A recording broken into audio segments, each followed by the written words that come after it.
Ever get that feeling? Like when you're staring at some super dense English article. Oh, yeah. And it's like for a big exam, too, Yeah. like a post-grad entrance exam. Right. And it just feels impossible, Like trying to untie a knot Totally. that's been, like, super tightened. It's like a bowl of spaghetti. Oh, yeah. You're just like, where do I even begin? Exactly. Well, if you've ever felt that way, you are so not alone. Right.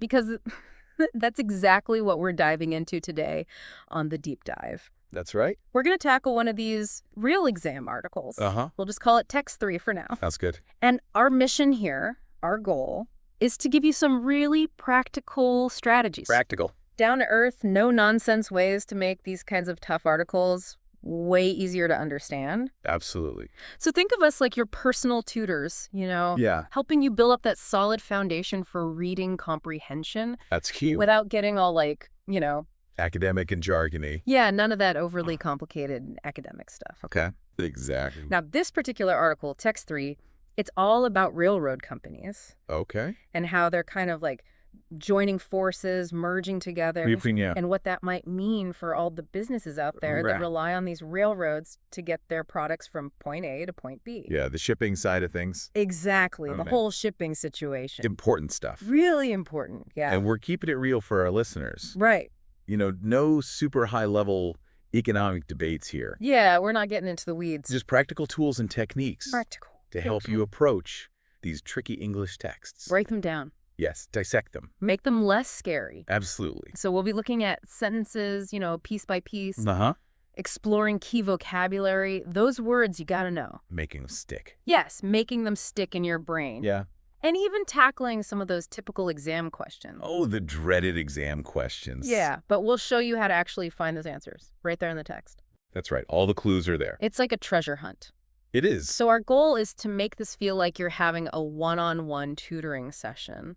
Personal and helpful. Exactly, building up your confidence one step at a time. That's what we're here for. Okay, so first things first, let's get a grip on the big picture of this article. The overview. Yes, the big overview. Like, imagine the whole thing as a mini essay. Okay. It starts by telling us about a trend that's been happening. And what's that trend? Railroad companies are merging. Merging. Uh-huh. They're combining and becoming these, huge systems. Yeah. Super powerful, Right. Then the article takes a balanced approach. Balance. Okay. It presents both sides of the story. The good and the bad. Yeah, Stats and the cons. Yeah, first it tells us what some people see as the good points of these mergers. The potential benefits. Right, the upsides. Okay. Then it shifts gears and shows us the worries that some folks have, The concerns, yeah. especially the companies, the shippers, that really depend on these railroads to move their goods around. Makes sense. And lastly, the article touches on the money side of things. Ah, the financial aspect. Yes, the financial implications of all this merging and changing. So it's kind of like the article saying, hey, here's what's going on. Here's what some people think is great about it. And here are the potential problems. And oh, by the way, here's how the money part factors in. Exactly. A well-rounded perspective. It gives you that roadmap, as yeah. you're reading. Helps you see where things are headed. Yeah, it helps you anticipate what might come next and how all the different pieces fit together. Like a puzzle. Exactly, a puzzle, yeah. Yeah.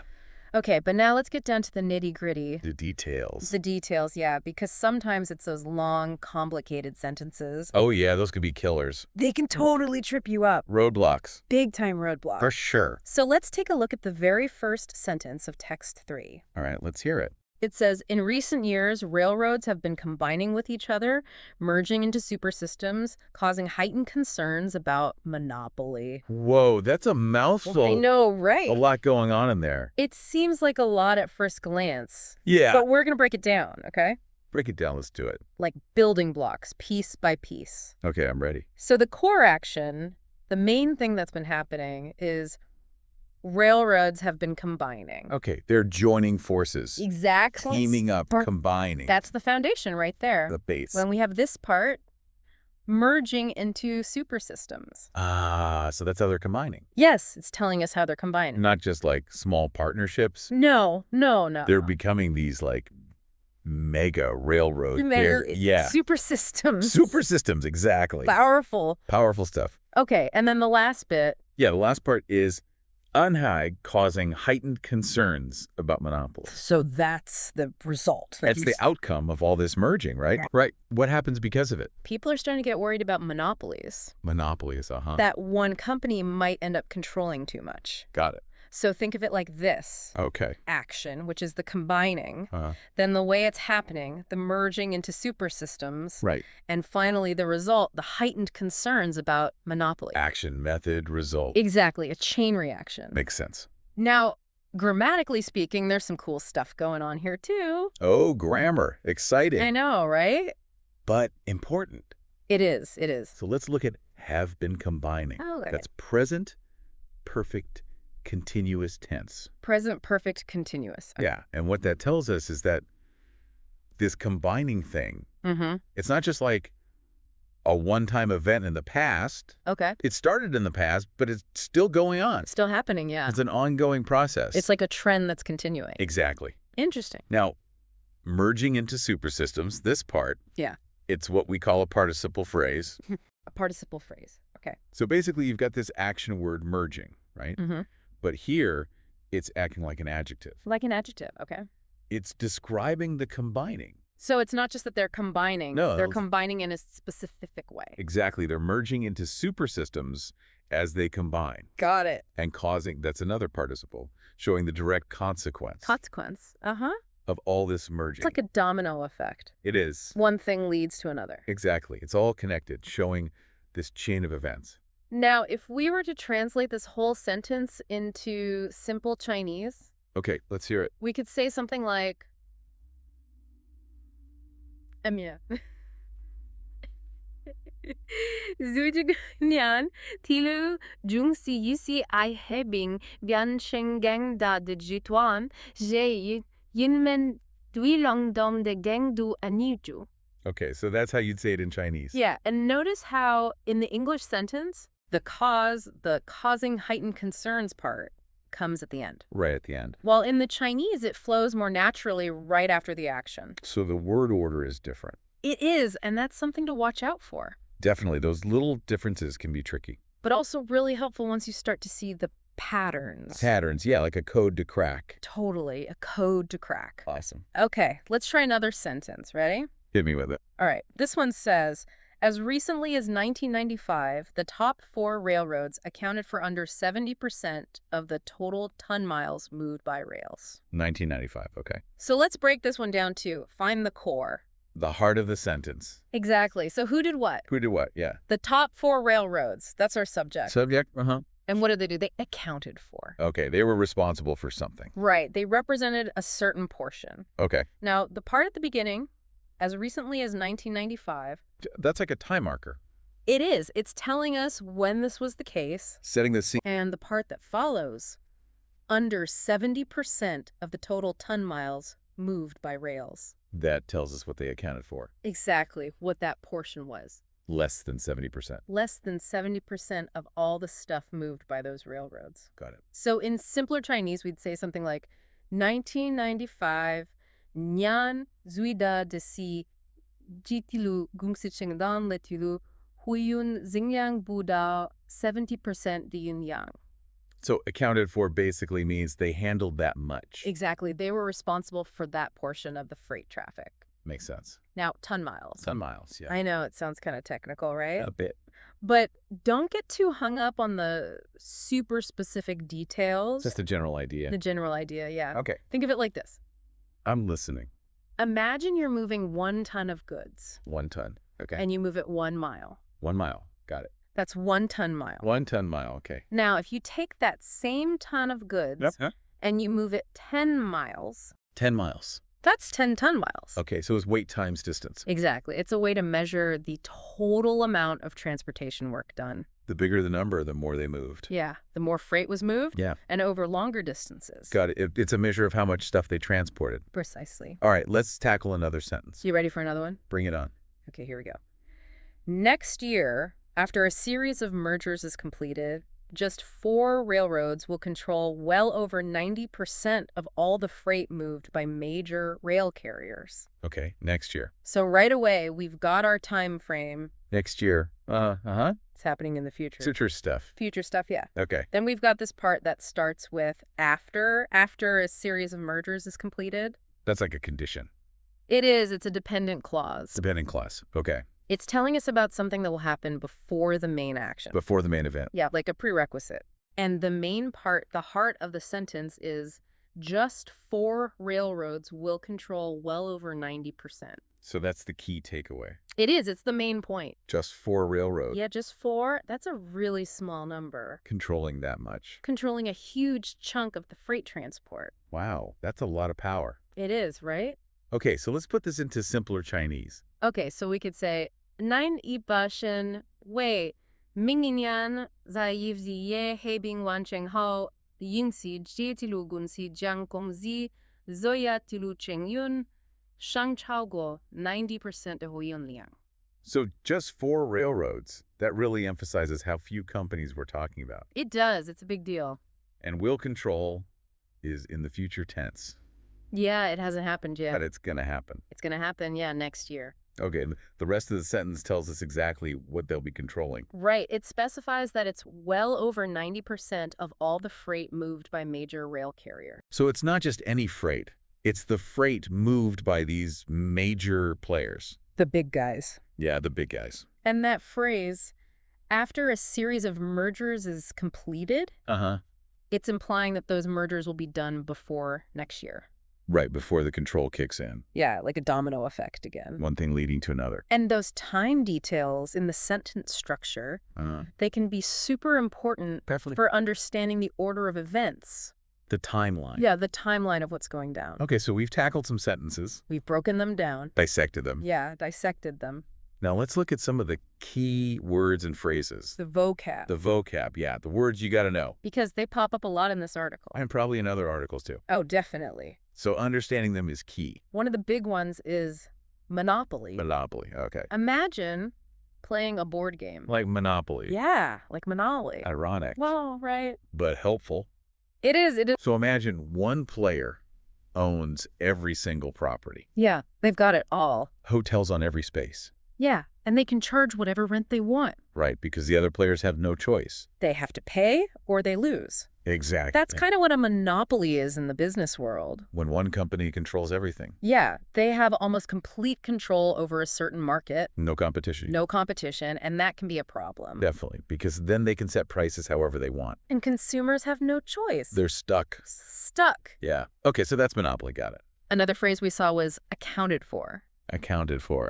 We touched on it earlier, but let's make it super clear. Crystal clear? Crystal clear, yeah. Okay. It means to be responsible for a certain part. A certain amount. A certain share, yeah. Like a percentage. Exactly. Like when the article said the top 4 railroads accounted for under 70% of the ton miles, it means they were the ones handling that much of the freight. They were responsible for that portion. Exactly. Okay, that makes sense. And then there's ton miles again. Ton miles, oh boy. I know, it can sound a bit confusing. Yeah, a bit technical. But instead of getting bogged down in the whole weight times distance thing, think of it like this. Okay. Imagine you move 1 ton of stuff. 1 ton. All right. 1 mile. 1 mile. Got it. That's 1 ton mile. 1 ton mile. Okay. Now, if you move that same ton of stuff 10 miles... 10 miles? That's 10 ton miles. So it's like a unit of measurement for freight transport. Exactly. It's a way to measure how much stuff was moved over how much distance. The bigger the ton mile number, the more transportation happens. Precisely. Got it. It's all about measuring how much freight moved. Exactly. Now, the article talks about folks who support these mergers, and they argue that there won't be a monopoly because of fierce competition from trucks. Trucks, yeah, the trucking industry. Exactly. So fierce here means really strong and intense. Like a cutthroat competition? Yeah, like a real battle for customers. So even if the railroads merge and get super big... Super big, right? They still have to worry about those trucking companies. Who are competing for the same business. Exactly. And that competition, according to the supporters, will keep the railroads from becoming a true monopoly. They can't just do whatever they want with prices? Nope. Because the trucking companies are there to keep them in check. Makes sense. Competition can be a good thing for consumers. It often is. Now, let's talk about bulk commodities. Bulk commodities. Okay. Those are like large quantities of basic goods. Like what kind of stuff? Things like coal, Or grain. raw materials, yeah. Exactly. The stuff you need to make other things. The building blocks. The building blocks, right. And the article says that shipping these bulk commodities by truck can get really pricey. Especially over long distances. Especially over long distances, yeah. It adds up. It adds up big time. So for companies that rely on shipping these bulk commodities, Yeah. the railroads can kind of have them by the throat. Have them by the throat. That's a pretty intense image. It is. It's an idiom. An idiom. It means they have them in a really tough spot. Like they're trapped. Trapped, yeah, with no escape. Because they have no other good options. No other way to ship their stuff affordably. Exactly. They're completely dependent on those railroads. And that's where the term captive shippers comes in. Captive shippers. Okay. Captive meaning they're stuck. They have no real choice. They can't just switch to a different railroad. Because there might not be another one. Exactly. They're limited to the one or two that serve their area. They're at the mercy of those railroads. Pretty much. And because of this, the railroads can get away with rate discrimination. Rate discrimination. Okay, what's that? It means they charge these captive shippers way more. More than other customers. Way more, yeah. Like how much more? Think like 20 to 30% higher. Wow, that's a big difference. It is, and it's all because those captive shippers have no other options. They have to pay it. They have to, or they can't ship their goods. That's tough. It is. But the railroads do have a reason they give for this. A justification? Justification, yeah. Okay, what's their reasoning? They say it's because if they had to charge everyone the same average rate, then the customers who could use trucks. The ones who have options. Yeah, they would just switch to trucks. And then the railroads would lose money. Exactly. So they're saying it's to balance things out. They argue that it's to keep the rail system affordable for everyone. Including those captive shippers. Right, because if everyone else switched to trucks, the captive shippers would be left to shoulder the cost of the whole rail network. Shoulder the cost, meaning? Meaning to pay for it. To bear the burden. Exactly, to bear the burden of keeping the railroads running. So they're saying it's like a trade-off. A trade-off, yeah. Okay, I can see their point. It's definitely a point of debate, you know? For sure. And it raises a big question. Who gets to decide who wins and who loses in the business world? That's a big question. It is, right? Yeah, who has that power? The article quotes a lawyer who's concerned about this. Okay, what does the lawyer say? He wonders if we really want railroads to be the arbiters of this. Arbiters. What does that mean? An arbiter is like a judge. A judge, okay. Someone who makes the final decision in a dispute. They have the authority. They do. So the lawyer is worried about the railroads having too much authority. Yeah, too much power to decide which businesses thrive. And which ones struggle. Based on those shipping rates. I see. It's about economic power. It is. It's a big deal. Definitely. Now, the article also talks about the railroads brightening fortunes. Brightening fortunes. So things are looking up for them. Financially speaking, yeah, they're doing better. Okay. And what about surging traffic? That means the amount of goods they're transporting is increasing rapidly. More and more stuff to move. More and more, yeah, business is booming. Booming, got it. But here's the catch. There's always a catch. There usually is. What is it? Even though business is good, these railroads are still borrowing tons of money. Borrowing why? To buy each other out. To acquire each other. To acquire each other, yeah. Even though they're already doing well. It seems kind of counterintuitive, right? It does, yeah. But that's what they're doing. Okay. And this brings up the idea of carrying costs. Carrying costs, what are those? Think of it like the expenses of having debt. Like interest payments. Exactly, like when you take out a loan. We have to pay it back with interest. You do, and those interest payments, those are carrying costs. So it's the cost of holding on to debt. Precisely. Got it. It's not just the initial loan, it's the ongoing cost too. Exactly. Okay, so what's the concern here? The concern is who's ultimately going to pay for all this? All this borrowing and acquiring. Exactly, because those costs have to go somewhere. Right, someone has to foot the bill. And the article suggests that it might end up being those captive shippers again. Through higher rates. Yeah, through even higher rates. So the railroads get richer. Potentially, yeah. And the captive shippers get squeezed even more.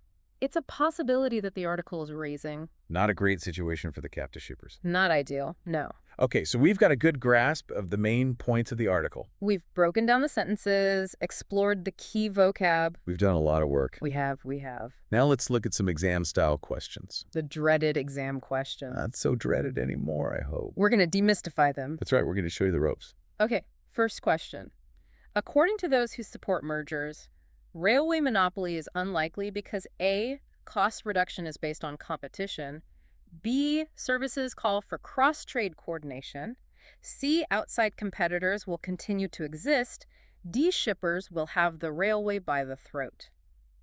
So, first things first. Where in the article did we see those arguments in favor of mergers? That was in the second paragraph. Second paragraph, yeah. Where they talked about the benefit. Exactly. And what was their main point against the idea of a monopoly happening? They said that competition from trucks would prevent that. Competition from trucks, yeah. They specifically used the phrase fierce competition from trucks. Fierce, yeah, like a real battle. Exactly. So, looking at our answer choices, which one reflects this idea of ongoing competition from another industry? That would be C. Outside competitors will continue to exist. Right, because the trucks are those outside competitors. They're the ones keeping the railroads in check. And options A, B, and D, were those mentioned as reasons why supporters think a monopoly is unlikely? Not in that specific paragraph, no. So we can eliminate them. Eliminate them, yeah. They're not directly related to the supporters' argument in that part of the text. Got it. Stick closely to the text. Always, that's key. Okay, next question. What is many captive shippers' attitude towards the consolidation in the rail industry? A, indifferent. B, supportive. C, indignant. D, apprehensive. So where in the article did we talk about the captive shippers' feelings? That was mostly in the third paragraph. Third paragraph, okay? And how did the article describe their situation, their feelings about all these mergers happening? It said they were complaining about being overcharged. Yeah, they weren't happy. And that trying to get any kind of relief from those high rates was almost impossible. Expensive, time-consuming. Exactly. So they're definitely not feeling good about this. No, not at all. So which answer choice best captures that negative feeling, that worry about the future, especially since they have no choice but to use the railroads? I'd say it's D, apprehensive. Apprehensive, meaning? Meaning worried, anxious, fearful about what might happen. Makes sense. Indifferent means they don't care. Right. Supportive means they're all for it. Uh-huh. And indignant means they're angry and resentful. Which they might be. They might be, yeah. But apprehensive really gets at that underlying worry. That sense of unease, yeah. Because they're so dependent on these railroads. Exactly. Okay, let's try another one. It can be inferred from paragraph 3 that A, shippers will be charged less without a rival railroad. B, there will soon be only one railroad company nationwide. C, overcharged shippers are unlikely to appeal for rate relief. D, a government board ensures fair play in railway business. Yeah. Now, sticking to paragraph 3, what did it say about prices when there's no other railroad option? It said captive shippers are charged more. More. Like 20 to 30% more. So A is definitely That's wrong. totally wrong.